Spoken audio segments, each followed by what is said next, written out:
Hey everyone, it's Blaine Cruse, your real estate expert advisor with another video. So you found the home you want, you're now under contract, and you have it inspected. But what if your home inspection report comes back bad? Now what? One of the biggest deal killers for any real estate transaction is the home inspection.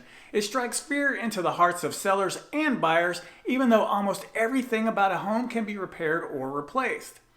The good news is that if you have a great real estate agent and a competent home inspector, you can usually handle a failed inspection report properly without having to panic in the process. The key thing to remember is that when the home inspection report comes back with negative items, there are always options. A bad home inspection for sellers doesn't mean there's a reason for panic. To start, let's talk about what a home inspection is. A home inspection is a documented, professional opinion of a home based on a visual evaluation and operational testing of the home systems and components to determine their current condition. A good real estate agent will help you navigate the home inspection process, from setting the date to negotiating any negative results from the report. Home inspection contingencies are a pivotal part of the home buying process, and they need to be handled properly. Otherwise, a lot of money can be lost in the process. After the inspection, all repairs the buyer wants to request from the home inspection should be detailed in writing to the seller. Once the negotiations have been completed, the final list of repairs to be completed are agreed upon. The seller will need to get the work performed and then notify the buyer once it's completed. Then there will be a personal review of the work done by the buyer and the buyer's agent. Even if your home is almost brand new, it's likely there are some unseen issues within your home. A good home inspection will reveal what the naked eye can't see during the first or even the second walkthrough of a home. It's important to note here that a home inspection is for latent defects. If you need new carpets, a new roof, to repair rotting wood, to scrape and paint certain areas of the home, etc., that will usually be identified and negotiated as part of the initial offer.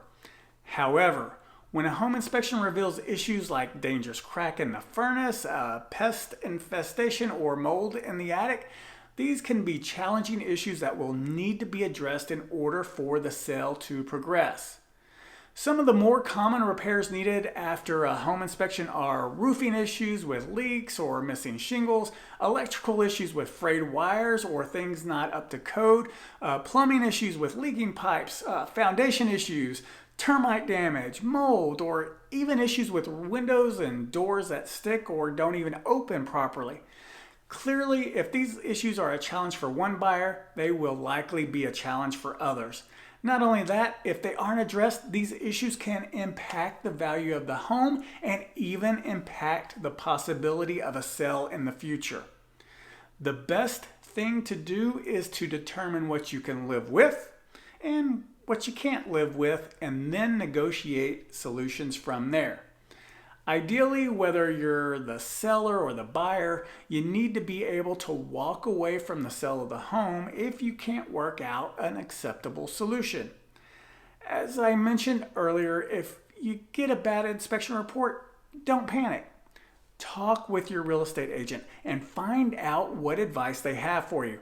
Also ask questions, lots of them. The more questions you ask, the more information you'll have to make the right decision for you and your family.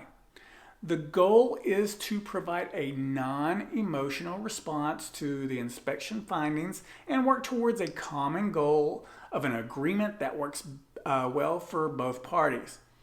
Ultimately, if repairs are needing to be done, you will need to get a licensed contractor involved to provide accurate quotes on what it's going to cost to get the work done.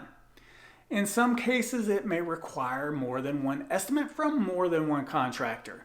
The goal here is to find a reasonable, well-priced solution that takes care of the problem the first time. If you approach a home inspection report that comes back bad with an open mind and a desire to work through whatever is found, there's almost no reason you can't find a solution that works well for both parties. The key is to not get emotional. If you can work things out, everyone wins. Thanks for watching, and if you have any more questions about this topic, feel free to reach out to me. You can find all my contact information on my digital business card at www.blainecruse.pro. Thanks again, and remember, with Blaine Cruse, extraordinary comes standard.